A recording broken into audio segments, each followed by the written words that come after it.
Assalamualaikum warahmatullahi wabarakatuh. Salam sejahtera bagi kita semuanya. Eh, ini sebenarnya saya mewakili Mas Heru Sutadi yang kebetulan beliau berhalangan hari ini. Kami sama-sama di Indonesia ICT Institute atau IDICT yang merupakan semacam kumpulan teman-teman lah yang mencoba berkontribusi di perkembangan teknologi telekomunikasi yang ada di Indonesia. Tidak melulu di bidang perangkatnya, buat teknologi saja, cuman beberapa kajian-kajian yang coba kita coba pelajari, kita coba berkontribusi, berdiskusi dengan stakeholders, dengan pemerintah, dengan vendors dan stakeholders yang lain. Saat ini memang teknologi 5G di Indonesia ini sebenarnya pertanyaan utamanya apakah sudah perlu itu. Nah, jawabannya mungkin tadi sudah sempat disounding oleh Mas Ono, kemudian Mas Wira juga, bahwa teknologinya ada, sekarang tinggal kita mau makainya atau enggak, terus kemudian kita siap berkontribusi atau enggak, dan yang paling utama saya mencitir dari quote-nya Mas Ono, ada nggak keuntungannya buat kita sebagai rakyat Indonesia yang ada di sini gitu. Nah, 5G sendiri itu sebenarnya tidak berupa teknologi yang seperti baru-baru amat atau apa, tapi itu adalah suatu perkembangan yang seperti 1G, 2G, 3G dan sebagainya yang sudah berkembang dari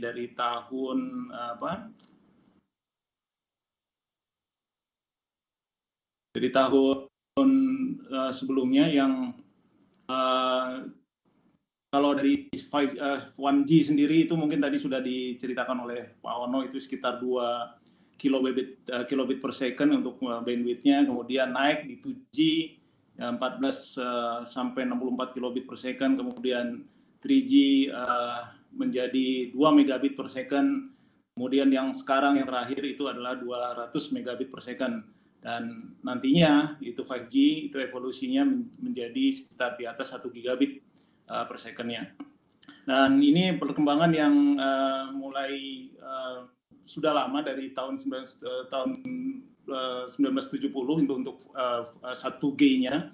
Kemudian 2G-nya itu dimulai dari tahun 1980 sampai tahun 99 sampai sebelum milenial. Kemudian di tahun milenial itu udah mulai transisi dari 2G ke 3G, itu ada namanya 2,5G atau dulu namanya Edge yang memakai jaringan 2G.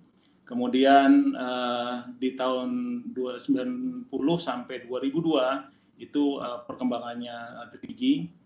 Kemudian di tahun 2000 sampai 2010 itu masa-masa jayanya 4G sebenarnya.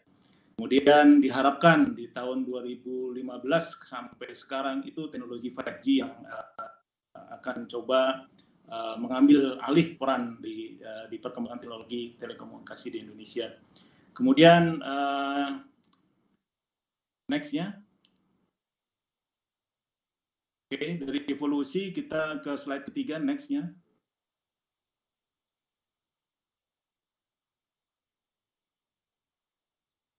Oke.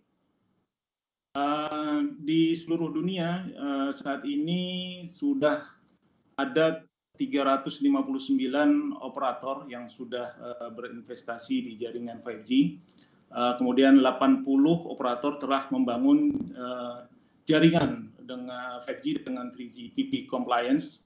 Kemudian ada 63 operator di 35 negara yang telah mengkomersialkan 5G. Artinya sebenarnya case study-nya itu sudah ada. Jadi mau tidak mau, suka tidak suka, 5G akan ada di Indonesia. Pertanyaannya mungkin kapan tepatnya. Nah, mungkin dari paparan berikutnya nanti akan kita lihat gimana kesiapan, kemudian apa saja yang bisa kita kontribusikan, kemudian industri-industri apa sajakah yang bisa mengambil peranan di situ, kemudian apa keuntungan yang bisa kita dapatkan di Indonesia. Mungkin next-nya, Mbak. Oke, perlukah Indonesia mengabduksi 5G?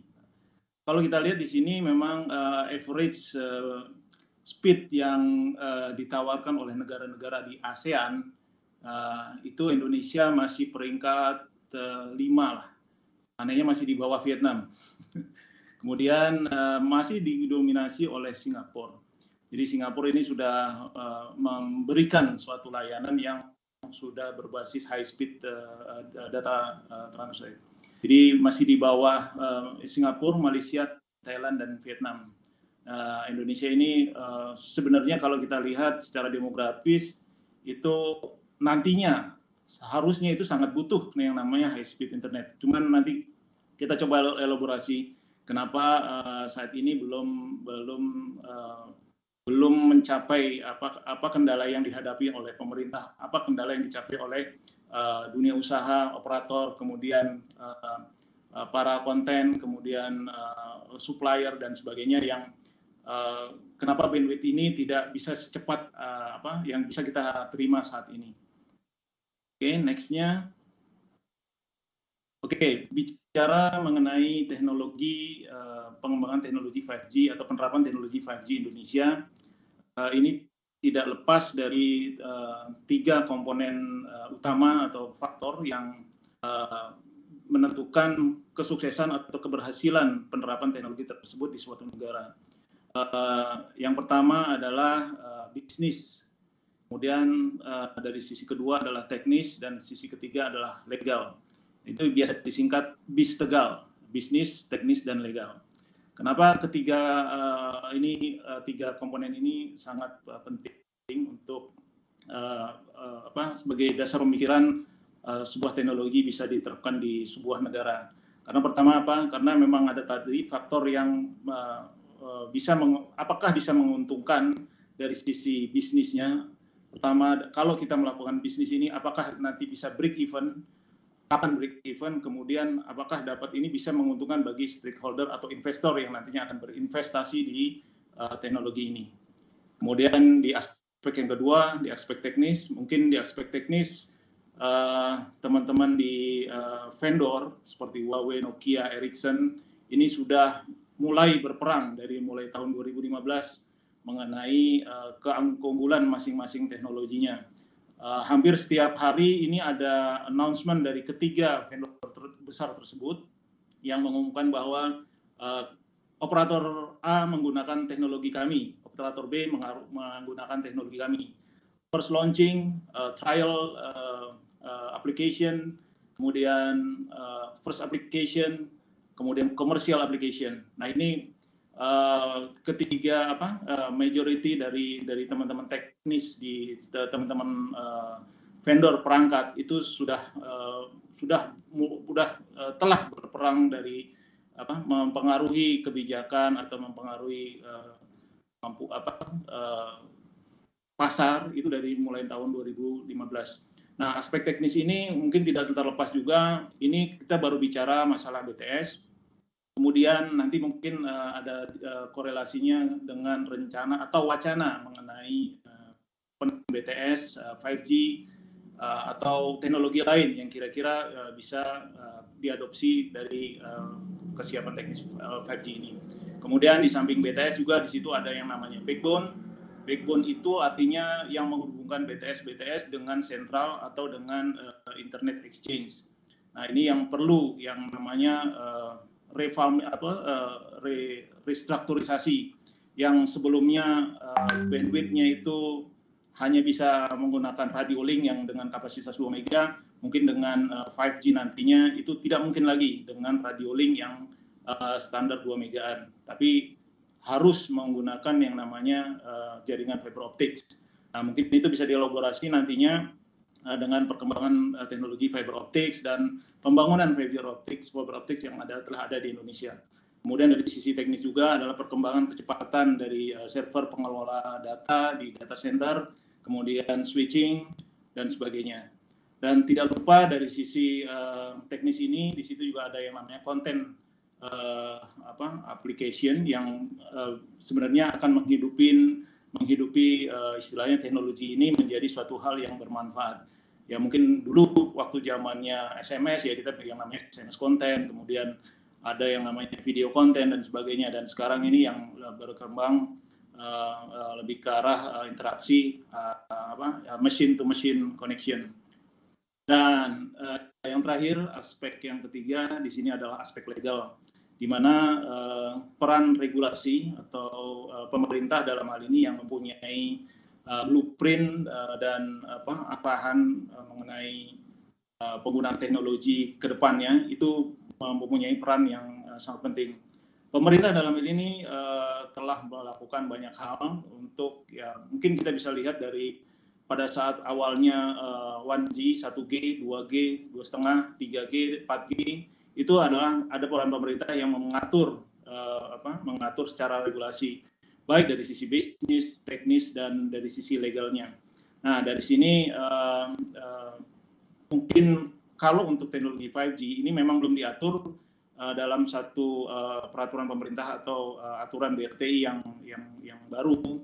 Namun disinilah kesempatan bagi teman-teman yang punya intens untuk ikut mengembangkan teknologi 5G ini bisa punya dasar hukumnya, artinya dengan memberikan masukan kepada regulasi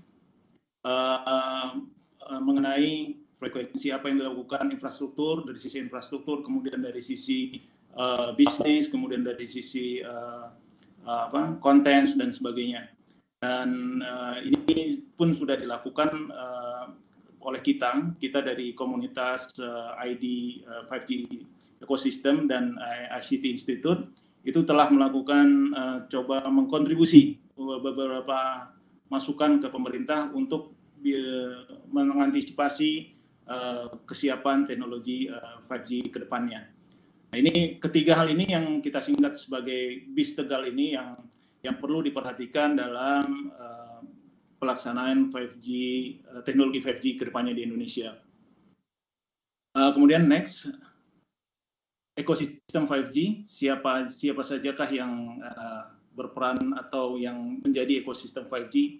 Itu sebenarnya ini adalah suatu kumpulan dari stakeholders yang mempunyai intens masing-masing.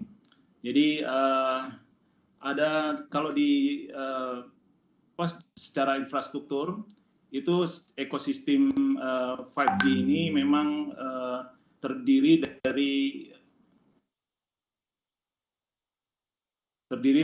dari 3 komponen utama. Yang pertama adalah dari sisi RAN. Jadi RAN itu adalah radio access network, di mana di situ diperlukan yang namanya spektrum allocation, kemudian diperlukan investasi juga di RAN ini. RAN ini singkatan dari radio access network. Jadi di mana bandwidth yang sebesar di atas 1 giga tersebut bisa diadopsi atau bisa dialirkan oleh jaringan akses. Jadi apa saja yang harus dilakukan? Pertama ya harus mengupgrade secara frekuensi alokasi, kemudian upgrade secara current network, jadi artinya mengganti BTS. Nah, mungkin di sini adalah kesempatan kita sebagai anak bangsa juga untuk ikut berperan serta kalau misalkan ada ide yang bisa membuat semacam open BTS atau istilahnya BTS rakitan lah untuk 5G ini yang bisa mengalirkan bandwidth sebesar di atas 1 GHz tersebut. Kemudian komponen yang kedua dari ekosistem secara teknikal ini tadi adalah fiber optik.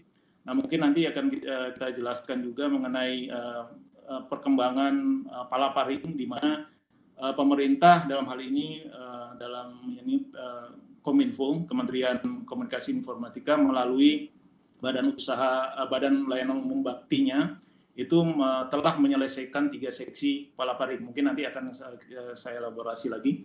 Kemudian jaringan fiber optik itu untuk antar provinsi atau linknya.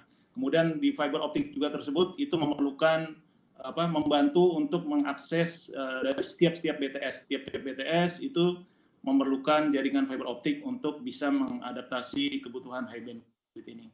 Kemudian yang ketiga, teknologi di core network. Itu komponen utamanya dari ekosistem. Kemudian next-nya. Nah, kebutuhan spektrum ini sangat penting sekali diperhatikan karena saat ini spektrum adalah bisa dikatakan adalah sumber daya yang jumlahnya terbatas dan sangat terbatas. Jadi memang pemilihan spektrum yang nanti akan dipakai untuk teknologi 5G ini masih istilahnya tarik urul lah antara kondisi saat ini dan kebutuhan di masa mendatang, di mana pemerintah waktu itu telah mengatur penggunaan frekuensi, misalkan untuk TV digital, kemudian untuk akses satelit, kemudian televisi broadcast dan sebagainya, itu masih perlu yang namanya penataan yang nantinya bisa dialokasikan untuk teknologi 5G. Jadi dari sisi infrastruktur, dari sisi spektrum saat ini memang yang available untuk teknologi hingga 4G itu digunakan oleh sekitar 7 operator, ya, jadi mungkin bisa disebutkan Hutchinson, H3i, Indosat, STI itu Sampurna, kemudian Smartfren, dan kemudian Smarttel, dan Telkomsel ini yang paling besar, dan yang terakhir adalah XL. Jadi frekuensi bandnya antara 450, 800, 900, kemudian 1800, kemudian 1900B, 1900, kemudian 2100 dan 2300 MHz. Jadi ini spektrum yang saat ini digunakan oleh operator telekomunikasi yang ada di Indonesia. Dan saat ini memang belum dibuka auction-nya. Jadi pemerintah belum memutuskan frekuensi band mana yang akan digunakan untuk teknologi 5G. Memang ada usulan untuk menggunakan teknologi 3,5 giga, namun saat ini masih ada beberapa televisi swasta yang masih menggunakan frekuensi band tersebut. Kemudian di 2,6 GHz juga itu juga proposal, dan saat ini juga masih digunakan prepaid pay television. Itu untuk yang di bawah 6 giga. Jadi spektrumnya itu ada dua yang kemungkinan bisa digunakan, yaitu di bawah 6 giga dan di atas 26 giga kalau tidak salah. Nah, itu untuk yang 3,5 giga dan 2,6 giga itu untuk yang di bawah 6 GHz. Kemudian yang di atas 26 GHz itu ada kemungkinan di 28 GHz. Namun saat ini itu masih diisi oleh salah satu akses satelit yang mungkin HTS atau high throughput satellite yang masih menggunakan frekuensi tersebut. Jadi masih banyak pilihan lah, masih banyak opsi-opsi yang perlu dipikirkan oleh pemerintah dan stakeholders telekomunikasi yang sebelum memutuskan untuk lanjut ke arah atau pemutusan teknologi 5G, penerapan 5G ini di Indonesia. Jadi kalau kita lihat roadmap-nya sih mungkin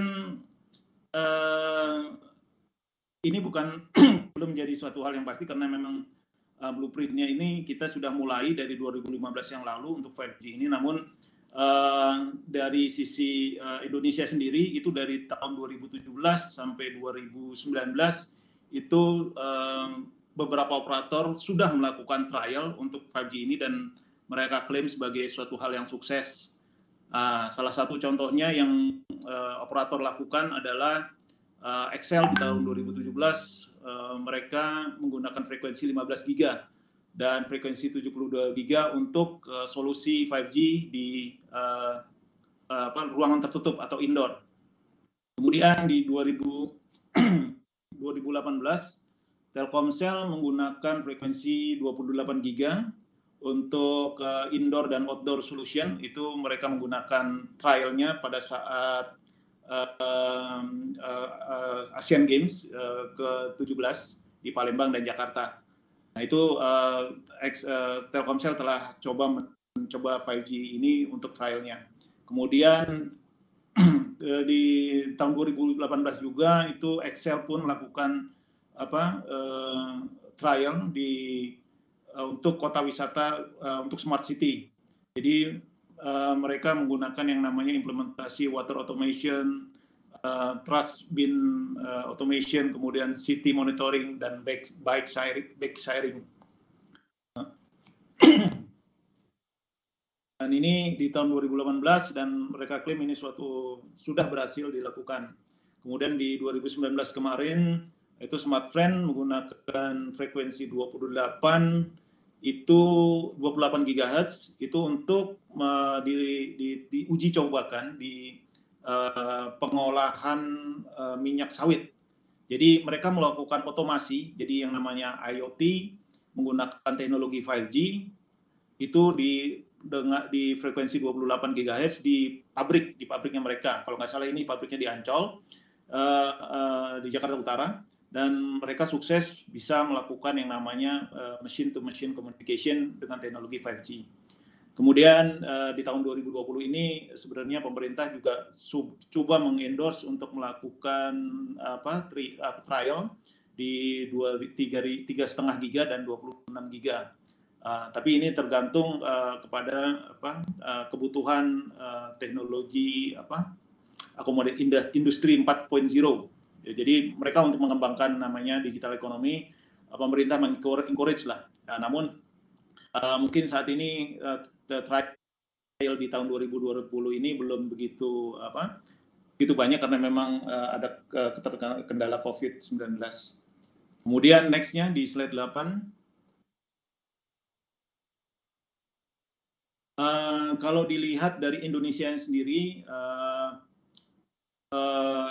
kebutuhan data yang untuk mobile communication dan internet dan sosial media itu sudah mencapai angka 272. Kemudian untuk populasinya 272 juta. Kemudian pengguna mobile phones itu ada 338 juta. Jadi hampir 1,2 orang itu mempunyai sekitar 1,2 mobile handphone lah begitu. Kemudian dari 272 itu 175 juta, 4 itu menggunakan internet. Kemudian 160 juta itu sudah aktif di sosial media, baik Facebook, Twitter, WhatsApp, TikTok, dan sebagainya. Oke, next-nya.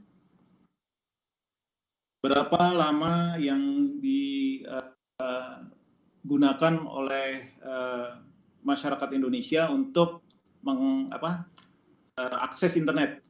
Jadi rata-rata orang Indonesia itu melakukan koneksi ke internet itu adalah 7 jam 59 menit atau sekitar 8 jam lah sehari, atau sekitar sepertiga hidupnya itu sudah terkoneksi ke internet. Ini agak menarik karena memang sepertiga hidup harusnya ini koneksi ke internet harusnya menjadi suatu hal yang sangat produktif. Nah, cuman kita lihat gimana impact-nya, itu mungkin perlu ada studi yang menangani hal tersebut. Kemudian dari situ yang menggunakan rata-rata orang Indonesia menggunakan 3 jam 26 menit untuk sosial media. Jadi lumayan besar, jadi porsinya orang untuk dari sepertiga hidupnya itu 3 jam 26 menit untuk melakukan sosial media. Kemudian nonton TV itu sekitar 3 jam 4 menit.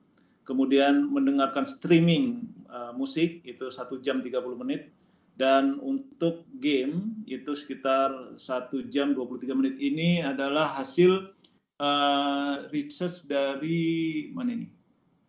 Global Web Index di tahun 2019 dari Hotsuite. Nah. Oke, kemudian next-nya.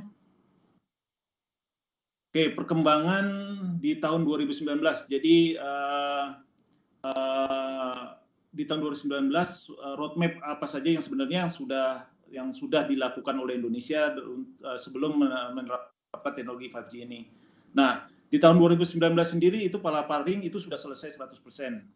Jadi mungkin tadi seperti saya sampaikan itu ada peresmian proyek Palaparing di akhir tahun 2019 sehingga 100% Section A, B, C, Section 1, 2, 3, Palaparing Barat, Palaparing Tengah, dan Palaparing Timur itu sudah selesai dilaksanakan oleh pemerintah. Kemudian di situ ada revisi PP nomor 82 tahun 2012 menjadi PP nomor 71 2019, dan ini adalah salah satu yang ICT Institute coba berkontribusi juga dan memberikan masukan kepada pemerintah mengenai adanya kemungkinan overlapping atau kontradiksi antara rencana pemerintah dengan pemberlakuan PP nomor 71 tahun 2019. Nah, ini yang mengenai kebijakan pemerintah mengenai akses data oleh pengguna atau pengelola aplikasi, contohnya Facebook, kemudian Instagram dan sebagainya untuk mengolah data tersebut. Jadi ini penempatan data di luar negeri pun diperbolehkan. Nah, sebenarnya ini kontradiksi dengan apa yang ada di pemerintah juga mengenai istilahnya keamanan data pengguna internet. Nah, ini sedang dalam diskusi yang lumayan intens. Kemudian Gojek menjadi Dekakon, OVO menjadi unicorn kelima. Kemudian yang terakhir ini adalah keluarnya PP nomor 80 tentang perdagangan melalui sistem elektronik. Nah, ini yang sebenarnya yang tadi telah disebutkan oleh Pak Wira bahwa ke depannya itu nanti akan dicoba di-enable konten-konten lokal UKM untuk lebih berdaya dengan ketersediaan internet, terutama untuk dengan ketersediaan teknologi yang berbasis teknologi 5G ini. Jadi memang sudah keluar peraturan pemerintahnya, namun gimana coba kita mengenable teman-teman yang melalui sistem perdagangan elektronik ini yang mencoba istilahnya mencoba memberikan suatu keuntungan yang bisa aman dan lebih menguntungkan bagi UKM-UKM dan para pengguna internet di Indonesia. Oke, kemudian next-nya. Nah, ini proyek Palaparing. Nah, dari sisi Palaparing Barat itu sudah diklaim 100%. Kemudian Palaparing Barat itu mengenai Jakarta, Jabodetabek, kemudian Jawa Barat, Jawa Tengah, kemudian Kalimantan Barat. Itu sudah terhubung. Jadi ini sudah lama, itu sekitar di tahun 2016. Jadi memang sudah beroperasi. Kemudian Palaparing Tengah juga sudah 100%. Itu totalnya ada 2.900 km atau 3.000 km di tahun 2016 juga. Kemudian Palaparing Timur. Nah, ini yang sangat bisa membantu teman-teman kita di pelosok, terutama daerah-daerah 3T. Jadi program baktinya sendiri kalau kita baca di situ memang banyak, salah satunya adalah proyek Palaparing ini. Namun ada beberapa program juga yang mencoba mengenable atau memberikan akses internet, yang namanya program akses internet daerah 3T kepada desa-desa atau daerah terluar, terjauh dan terluar. Jadi pemerintah mencoba memberikan akses internet, saat ini pun sudah mencoba dengan program yang memberikan akses internet yang hampir 2 megaan lah menggunakan VSAT. Jadi kalau misalkan ada teman-teman yang mencoba enable nantinya menggunakan BTS, istilahnya Open BTS atau BTS rakitan di daerah-daerah tersebut untuk trial atau untuk uji coba, mungkin bisa berhubungan dengan teman-teman di Bakti untuk melihat daerah mana yang sudah mempunyai akses internet sehingga aksesnya atau dikembangkannya menjadi suatu istilahnya menggunakan teknologi mesh wifi kah atau menggunakan wifi segregate propagation kah atau dan sebagainya, itu bisa dilakukan untuk pengembangan daerah tersebut. Oke, mungkin next-nya. Revolusi Industri 4.0, nah ini memang akan sangat membutuhkan yang namanya high bandwidth communication. Jadi mau tidak mau kebutuhan 5G ini nanti akan mencoba diadopsi oleh Industri 4.0. Jadi salah satunya adalah Salesforce, jadi gimana berbasis cloud, kemudian Internet of Things, kemudian additive manufacturing, simulation, augmented reality, system integration, automation, big data, dan sebagainya. Jadi ini nanti akan terintegrasi dalam suatu yang bisa disupport oleh teknologi 5G. Kemudian di next-nya di slide 13, perkembangan di tahun 2020, tren bisnis yang berubah. Kemudian seperti tadi disebutkan Internet of Things, jadi IoT ini coba dikembangkan. Mungkin ada beberapa contoh aplikasi Internet of Things yang mencoba masif digunakan oleh teman-teman dari sisi agriculture. Contohnya beberapa perkebunan itu coba menerapkan yang namanya monitoring dan controlling tanaman sawit menggunakan teknologi IoT ini. Jadi ada opsi yang bisa dilakukan. Yang pertama menggunakan teknologi LoRa, kemudian mungkin kalau nanti 5G sudah ada bisa menggunakan 5G. Namun nanti akan dilihat secara bisnisnya apakah teknologi 5G ini cukup efisien untuk bisa digunakan sebagai Internet of Things-nya di area perkebunan. Kemudian Internet of Things ini sebenarnya luas sekali dan kemungkinan untuk konten lokal atau kontribusi teman-teman muatan kandungan dalam negeri itu sangat besar sekali. Namun kemarin kita sempat diskusi juga dengan teman-teman di IoT Institute dan ada optimisme untuk ikut mengembangkan yang namanya industri komponen, industri perakitan, dan industri manufacturing berbasis IoT ini di Indonesia. Karena kita sebenarnya sudah mempunyai kemampuan dan sudah mempunyai kapabilitas. Namun sekali lagi ini kembali lagi dari sisi bisnisnya. Apakah akan jauh lebih murah menggunakan barang yang sudah ada atau tinggal beli, istilahnya maklaren aja lah, itu sudah cukup, atau kita mengembangkan yang namanya ngerakit sendiri atau ngerakit komponen yang ada di dalam negeri sendiri. Nah, memang ada pesimisme yang sempat terucap dari beliau karena memang kalau kita menunggu atau kita berinvestasi di sesuatu yang harus mengembangkan R&D segala macam, nah itu masih banyak kendala-kendala yang mereka hadapin. Jadi salah satu contohnya adalah masalah intellectual property, masalah kemudian masalah ketersediaan komponen, kemudian izin pembangunan perakitan, pabrik dan sebagainya. Itu masih istilahnya masih menjadi satu dilema. Apakah kita ingin mengembangkan semuanya dalam negeri ataukah cukup dengan membeli saja, kita hanya menggunakan jasanya saja. Mungkin nanti akan ada diskusi yang intens juga bisa dengan Pak Ono mengenai hal ini. Kemudian yang kedua dari sisi robotika, nah ini juga sedang mencoba berkembang, digital printing 3D, kemudian startupnya ada yang berhasil, ada yang gagal. Jadi di 2020 ini ada yang menjadi unicorn atau dekakorn segala macam. Nah, ada juga yang gagal, ada yang bangkrut dan sebagainya. Kemudian mobile apps di segala sektor. Jadi semua sekarang ini di mobile apps kan. Jadi bahkan untuk istilahnya pilih baju pun nanti akan dibuatkan semacam mobile application-nya. Jadi ini adalah suatu opportunity di teman-teman yang berkecimpung di bidang software developer untuk bisa berkontribusi di ranah 5G ini. Kemudian tidak lepas juga dari semuanya itu adalah pertarungan perbankan dan non-bank dalam hal payment system. Jadi di tahun 2020 ini perkembangannya memang sudah lumayan masif. Kita bisa katakan dulu orang istilahnya bilang, kalau istilah dalam beberapa kehidupan sosial itu ada yang hijrah dari kerja di bank.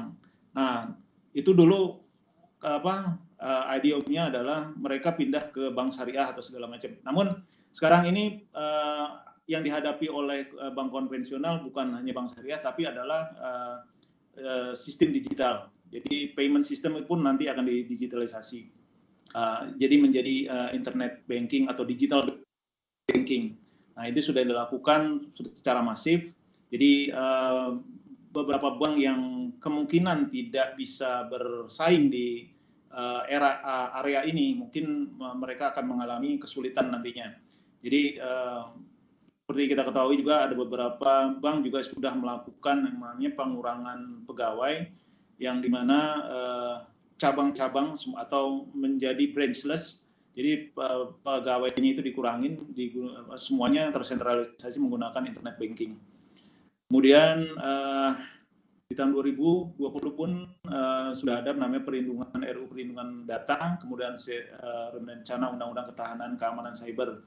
Dan ini yang sedang digodok, dan mungkin kita sebagai salah satu yang punya mencoba mengkontribusi kepada perkembangan atau perkembangan dari pembahasan dari RUU tersebut. Kemudian yang mungkin sekarang lagi tren adalah work from home dan school from home.